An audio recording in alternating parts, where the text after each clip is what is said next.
आखिर कौन से थे वो योद्धा जिन पर भगवान विष्णु भगवान कृष्ण का सुदर्शन चक्र भी विफल हो गया।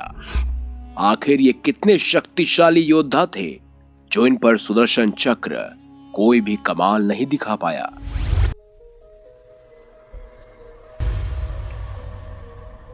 आप देख रहे हैं मिस्टीरियस हिंदू। तो चलिए करते हैं ज्ञान की बात। वीडियो में आगे बढ़ने से पहले चैनल को सब्सक्राइब जरूर करें और बेल आइकन जरूर दबाएं। सुदर्शन चक्र भगवान विष्णु का अघोर अचूक अस्त्र है जो ये उनके उग्र रूप को दर्शाता है। इस चक्र ने देवताओं तथा राक्षसों के संहार में अतुलनीय भूमिका का निर्वाह किया है। भगवान विष्णु का यह चक्र शिव जी की ही तरह अति शक्तिशाली है और जैसे कि आप सब जानते हैं कि भगवान विष्णु को यह सुदर्शन चक्र स्वयं भगवान शिव से प्राप्त हुआ था। एक बार इस चक्र को छोड़े जाने पर उसे काट पाना लगभग असंभव था क्योंकि वे अपने भेजे हुए लक्ष्य को पूरा कर कर ही आता था। लेकिन हमारे इतिहास में कुछ ऐसे प्रसंग भी मिलते हैं जहां सुदर्शन चक्र विफल हो गया था और आज हम आपको बताएंगे उन योद्धाओं के बारे में जिन पर सुदर्शन चक्र बिल्कुल विफल हो गया था। इसके पीछे का कारण क्या था और ऐसा आखिर हुआ क्यों, चलिए विस्तार से जानते हैं। देवी भागवत स्कंद 5 अध्याय 6 के अनुसार जब सभी देवताओं महिषासुर तथा उसके सभी साथियों के साथ युद्ध चल रहा था, उस समय महिषासुर का एक सेनाध्यक्ष अंधकासुर भगवान विष्णु के समक्ष पहुंचकर उन पर बाण चलाने लगा। तब भगवान विष्णु ने उसके सारे बाण काट डाले और उस दानव पर कई प्रहार किए। ऐसे ही भगवान विष्णु और अंधकासुर के बीच कई दिनों तक युद्ध चलता रहा। इसी बीच अंधकासुर ने भगवान विष्णु के वाहन गरुड़ पर प्रहार किया जिससे गरुड़ जी घायल हो गए, जिससे भगवान विष्णु ने अपने धनुष से कई बाण उस दानव पर चलाए पर उन सबको अंधक ने काट दिया। तब भगवान विष्णु ने 1000 आरों वाले सुदर्शन चक्र अंधकासुर पर वेगपूर्वक चलाया, लेकिन अंधक ने सुदर्शन चक्र को अपनी किसी शक्तिशाली चक्र से काफी दूर से ही विफल कर दिया। सुदर्शन चक्र को विफल होता देख सभी देवता हैरान हो गए। तब भगवान विष्णु ने अपनी कौमोदी गदा से प्रहार किया। गदा के प्रहार से दैत्य पूर्ण रूप से मूर्छित होकर पृथ्वी पर गिर पड़ा।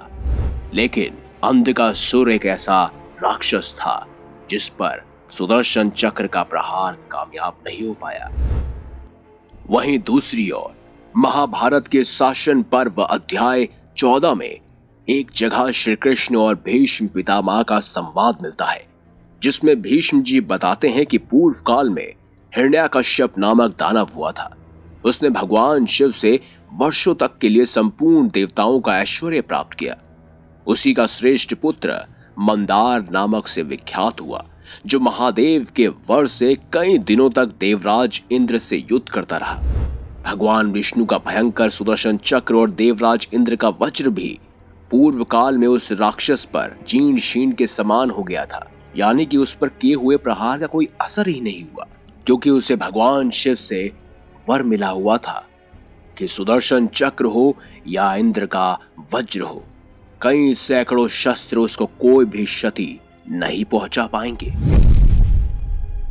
वहीं वाल्मीकि रामायण में अरण्य कांड सर्ग 32 में एक स्थान में कहा गया है कि जब देवों का रावण के साथ युद्ध चल रहा था तब बाकी कई दिव्य अस्त्रों के साथ साथ सुदर्शन चक्र को भी रावण के ऊपर चलाया गया। हालांकि इसमें एक खास नोट दिया गया है कि सुदर्शन चक्र वो नहीं था बल्कि वो भगवान विष्णु का कोई दूसरा चक्र था। साथ ही इस बात की पुष्टि वाल्मीकि रामायण में सुंदरकांड सर्ग 11 में भी हो जाती है। भगवान विष्णु का चक्र भी रावण पर विफल हुआ था।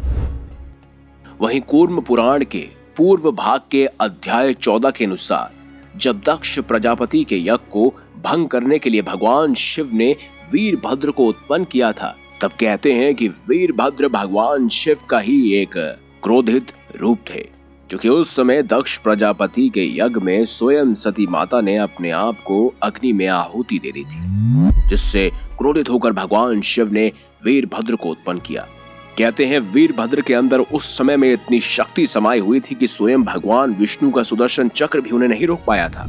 उन्होंने ऋषियों और देवों से आग्रह किया था कि वो इस यज्ञ को छोड़कर चले जाए, क्योंकि वो उस समय दक्ष प्रजापति को मारना चाहते थे और उनकी पूरी सेनाओं को नष्ट करना चाहते थे।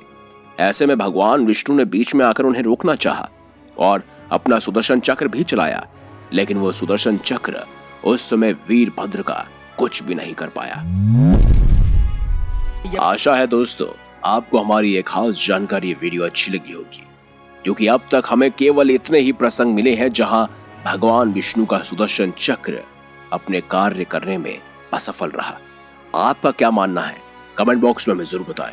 वीडियो अच्छी लगी हो तो लाइक करें, चैनल को सब्सक्राइब करें और ज्यादा से ज्यादा शेयर भी करें। मिलेंगे अगली बार एक नई खास वीडियो के साथ, तब तक के लिए देखते रहिए संपूर्ण ज्ञान का केंद्र बिंदु मिस्टीरियस हिंदू।